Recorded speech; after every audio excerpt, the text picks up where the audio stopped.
Well, our reading this morning is from one of the oldest texts in the world, dating from approximately 3,000 years before the Common Era, at least 1,500 years before the time of the Iliad and the Odyssey, a time when, yes, woolly mammoths still walked the earth. It was recorded in cuneiform letters, a system of wedge-shaped marks made in wet clay with a reed stylus. This version is from Sumerian, one of the ancient languages of Mesopotamia, but similar versions exist in nearly every language from throughout the ancient Near East, making the Epic of Gilgamesh not only one of the oldest pieces of literature known to humankind, but also the first international bestseller. He who has seen the deep, I will make known to the lands. I will teach about him who experienced all things alike. Anu granted him knowledge of everything. He saw the secret, discovered the hidden. He brought us information of the time before the flood. He went on a distant journey, pushing himself to exhaustion, but then was brought to peace. He carved on a stone the story of his toils and built the wall of Uruk Haven, the wall of the sacred Inanna temple, the holy sanctuary.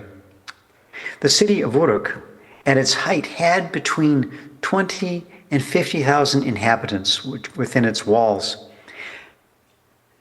Now, that may not sound like much to us today, but in its time, it was the largest city that had ever existed, a place of unprecedented human density and complexity, dazzling to any first-time visitor.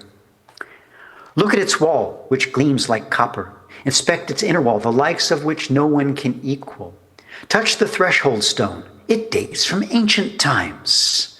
Approach the Inanna temple, the residence of Ishtar, such as no later king or man ever equaled. Go up on the wall of Uruk and walk around. Examine its foundations. Inspect its brickwork thoroughly. Is not the inner wall made of kiln-fired brick? And did not the 7 sages themselves lay out its plans? Now, I don't know who these sages might have been, but someone sure did a good job with city planning, at least according to the epic's description. 1/3 city, 1/3 palm gardens, 1/3 lowlands, and the open area of the Ishtar temple, the wall of Uruk encloses. That's sweet. Part city, part garden, part open space with monuments. I wonder if they had outdoor concerts and what kind of music they played. I wonder what music we'll be hearing now.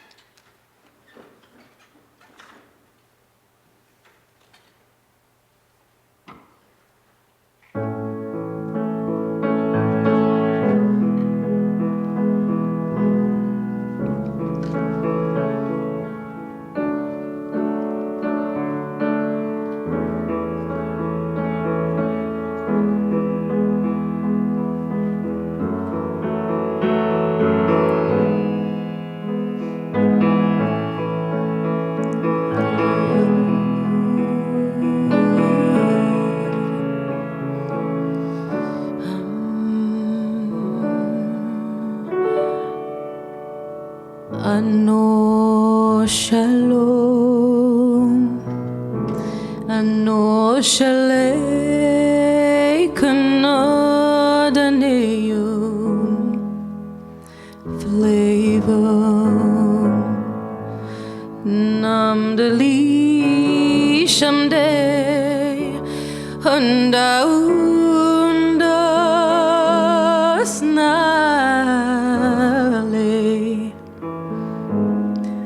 Flavum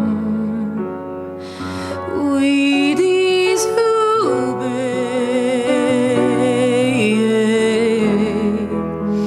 Wamde solne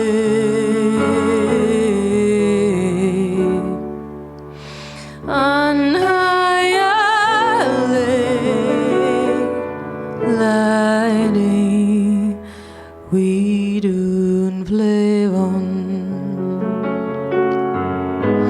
Und wir be alle an der Leibene und mein Leibisch hane midinuku.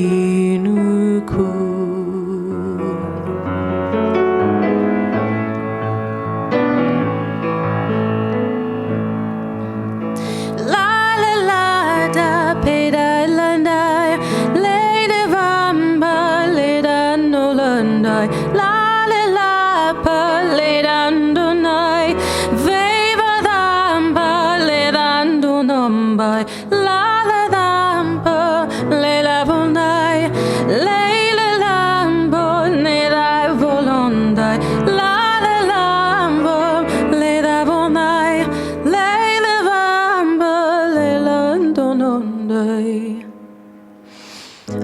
Ano shalom, ano shalei kano danenum, flavum,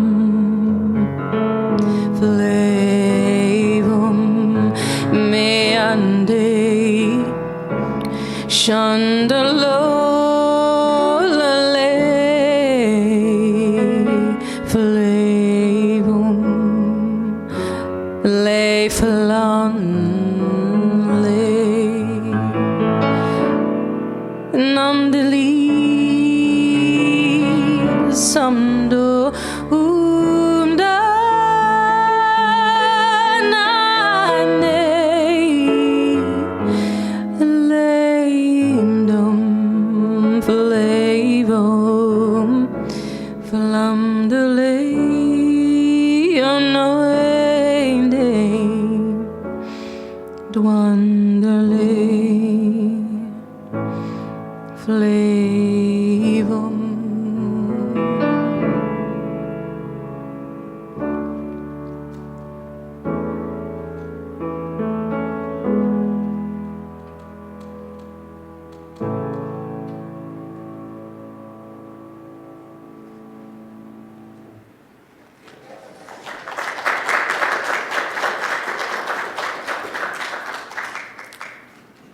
Thank you so much. I'm sure that was as lovely as the gardens of Ur. Gardens, parks, temples. As the description of the city continues, we learn that even though not much has been written besides this story and plenty of merchants' records, Uruk even has a library of sorts. Find the copper tablet box, open its lock of bronze, undo the fastening of its secret opening, take out and read from the tablet how Gilgamesh went through every hardship, supreme over other kings, lordly in appearance. He is the hero, born of Uruk. He walks out in front, the leader, and walks at the rear, trusted by his companions. Even after 5,000 years, leaders can learn from these lines. Sometimes you lead from the front, and at other times, it's best to lead from the rear, from right among your fellow travelers. Mighty Net, protector of his people, raging flood wave who destroys even walls of stones. Gilgamesh is strong to perfection. Gilgamesh is awesome to perfection. It was he who opened the mountain passes, who dug wells on the flank of the mountain. It was he who crossed the ocean, the vast seas to the rising sun, who explored the world regions seeking life. It was he who reached by his own sheer strength Utnapishtim, the faraway, who restored for humankind the sanctuaries that the flood had destroyed. Who can compare with him in kingliness? Who can say, like Gilgamesh, I am king? Whose name from the day of his birth was called Gilgamesh? 2/3 of him is God. 1/3 of him is human. What more could you want? Gilgamesh himself is just like his city, 3 parts gloriously put together. Awesome in the proper sense of that word. What more could anyone possibly want than that? You should know that there was a real king, Gilgamesh, a real human being. The Sumerian king list tells us that he was the 5th king of the 7th dynasty to rule the region of the city of Uruk. But the Gilgamesh of our story is more than a human king. He's 2/3 God and 1/3 human. He's also 100% dissatisfied with his life. Suddenly, at the height of his power, he's troubled with a terrible restlessness. He walks around the enclosure of Uruk. Like a wild bull, he makes himself mighty, head raised over others. There's no rival who can raise his weapon against him. There's no one to fight, no one to struggle with, no challenge to hold his interest. His lack of purpose begins to express itself in a series of aggressive sexual encounters with whoever he can find. Today, we might call this a sex addiction, but it's backed by power, and that makes it something much more dangerous. Gilgamesh does not leave a son to his father, the daughter of the warrior, the bride of the young man. The people are appalled by this change in their king. They begin saying things like this in the street. Is Gilgamesh the shepherd of Uruk Haven? Is he the shepherd? Bold, eminent, knowing, and wise.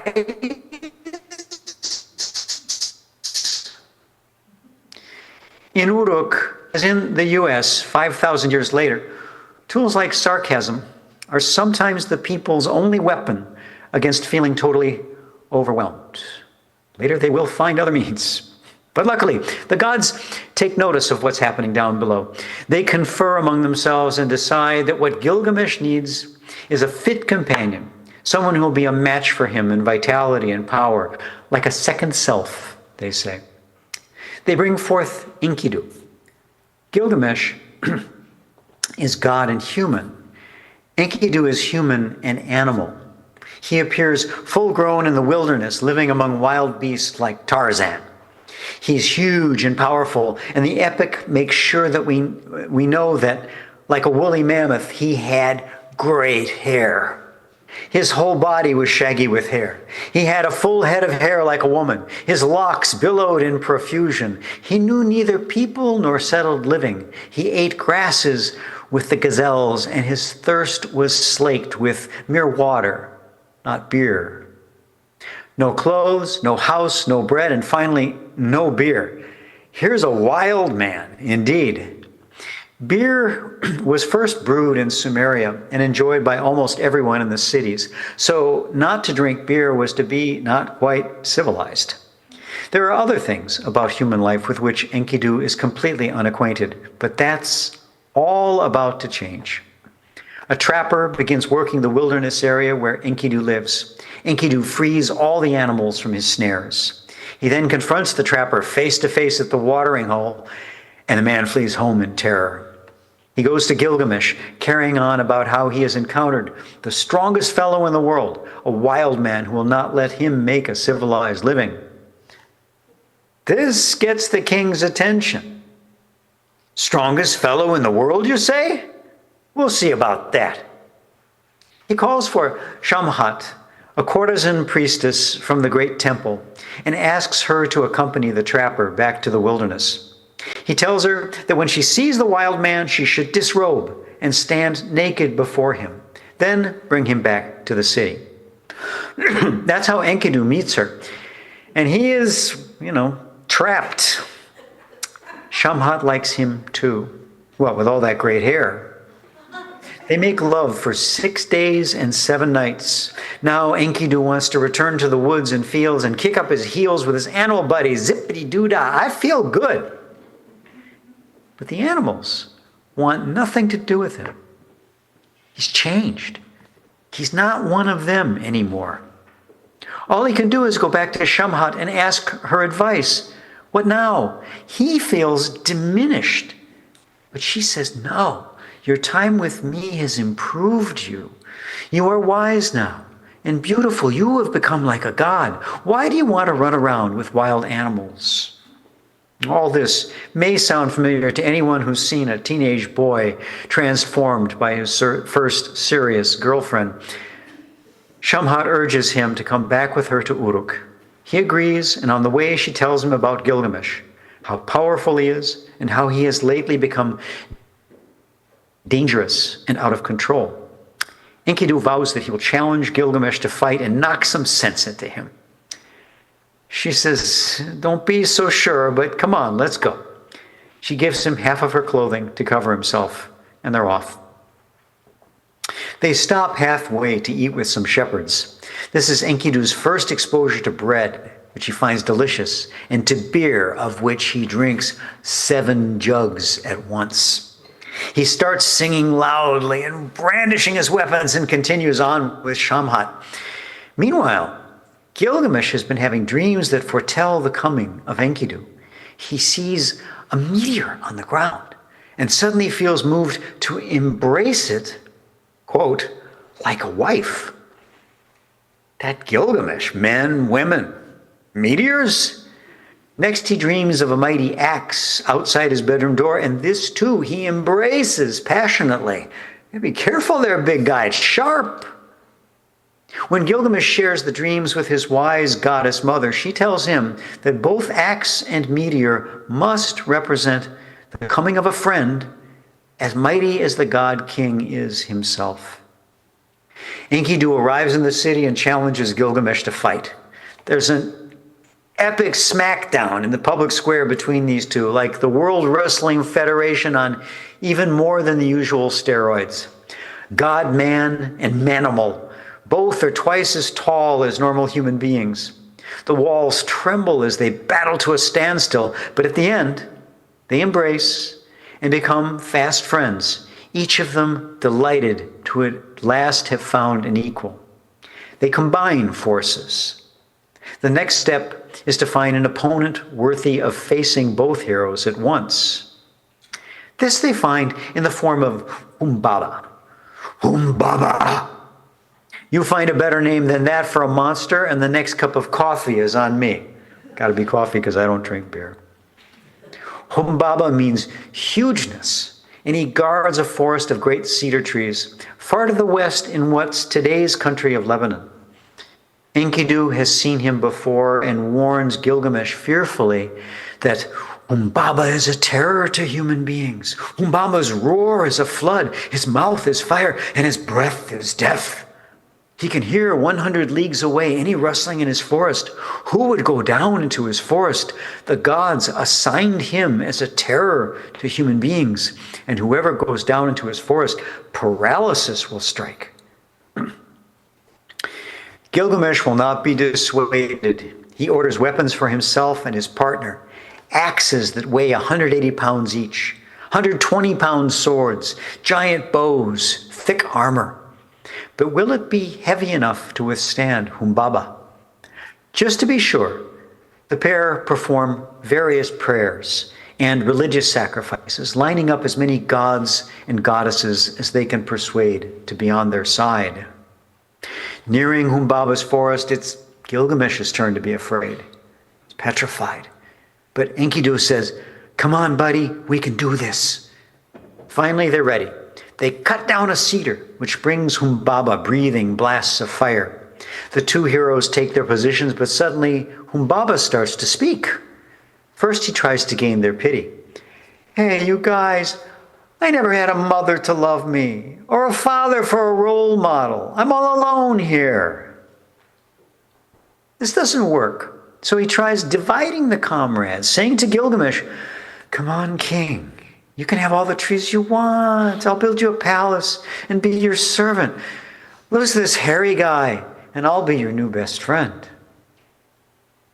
Gilgamesh ponders it for a moment. I wonder. That Gilgamesh, meteors, axes, monsters. But Enkidu tells him, "Stand your ground." Gilgamesh snaps out of it and strikes. Turns out the gods have been watching this exciting episode of the human spectacle all along. Now they raise a wind to help the heroes, and down goes Humbaba as the mountains and forests tremble. They cut off his head and offer it in sacrifice to the gods. Of course, they look a mess after all this, so they stop to clean up by the Euphrates River. Gilgamesh washes the blood and the gore out of his hair, puts on clean clothes, and sets the crown back on his head. And now, looking down from heaven, the goddess Ishtar sees him, and she is smitten. And that's the end of episode 1. You'll have to wait until next Sunday for the next episode. Like I used to wait for Star Trek: The Next Generation back in the 80s when I was serving full-time at an old Universalist church. Once service was over, then the coffee hour and the potluck, maybe the odd meeting or two, I would step out from the stained glass filtered light into the world outside and softly start to sing, dee-da-dee-dum, dee-da-dee-dum, doo-da-dee-da-dee-da-dee. I'd be rejoicing in my heart that soon it would be time for my favorite show. Everyone who knows the show has their favorite episode. Mine is one called Darmok. The Enterprise has been hailed by an alien vessel whose captain comes on screen to speak with Captain Picard. The computer's translator program can handle the alien words, but no one can make sense of them. Shaka, when the walls fell. Temba, his arms wide. Clearly, the aliens and their captain are frustrated too. Temba, his arms wide. Finally, the alien captain, played by the great Paul Winfield, ponders for a moment and then seems to come to a decision. Darmok and Gilad at Tanagra. His ship's superior technology whisks Picard off the Enterprise. Suddenly, he finds himself on the surface of a nearby planet, facing the alien captain, who holds 2 daggers and offers one to Picard, saying over and over, Darmok and Gilad at Tanagra. Taking this for a challenge, Picard says, no, I won't fight you. But that's not the other captain's plan. He continues in person to recite phrase after phrase. Each one seems to be the title of a scene. Shaka, when the walls fell. So-and-so on the ocean. Then Darmok and Gilad again. Picard begins to understand that these people communicate entirely by references to certain stories. Some historical, some mythical, perhaps. But he still doesn't know what the stories are. At moments, the other captain seems exasperated, like a parent groping for the right way to get through to a child. Then another figure enters the scene, a monster that attacks them both. They fight it together and drive it away, but the alien captain is gravely injured. Picard slowly pieces it together that Darmok and Gilad must be 2 mythic rivals who join forces to face a monster at a place called Tanagra. Darmok and Gilad, Tanagra! Exclaims the other captain, delighted at this breakthrough, even as his life is ebbing away. And now, using image and gesture, he asks Picard to please share a story of his own, a story from home that's meaningful to people like him. Picard chooses, you guessed it, the story of Gilgamesh and Enkidu, with its strong resemblance to the Darmok story. And yes, to the new story he has just enacted with his dear new friend, who now dies with a smile of satisfaction on his alien face. Later, back on the Enterprise, he describes with wonder how the other captain was willing to sacrifice his life to forge this bond of stories between one people and another. They've shared a common danger, yes. You could even say they shared a common enemy, but that's all part of something bigger. to share stories together, person to person, people to people, is even more essential than to share a common language.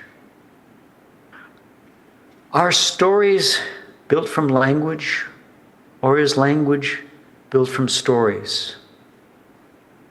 Perhaps each is made of both. Children acquire language in many ways, but storytelling is one of the most essential.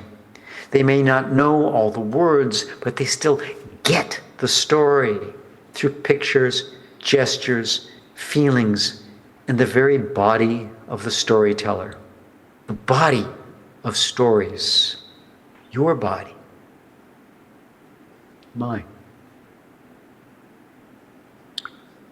The more we know of another person's stories or another people's, the less easy it is to ignore them, to discount them, to disown them, or let them die.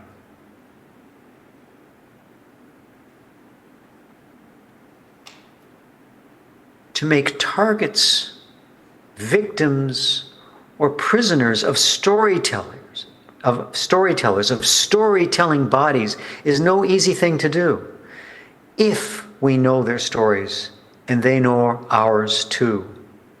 Even if we don't know each other's language and it all sounds like gobbledygook at first, that will change in time, but only if we make it so. Like Picard always says. The Star Trek episode ends without any mention of an afterlife. We don't know if the alien captain or his people believe in one.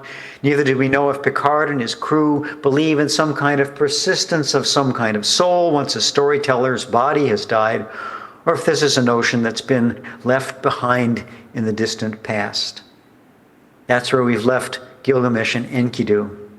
To find out more, tune in the future, next Sunday, same time, same place, to catch the next episode. See you then.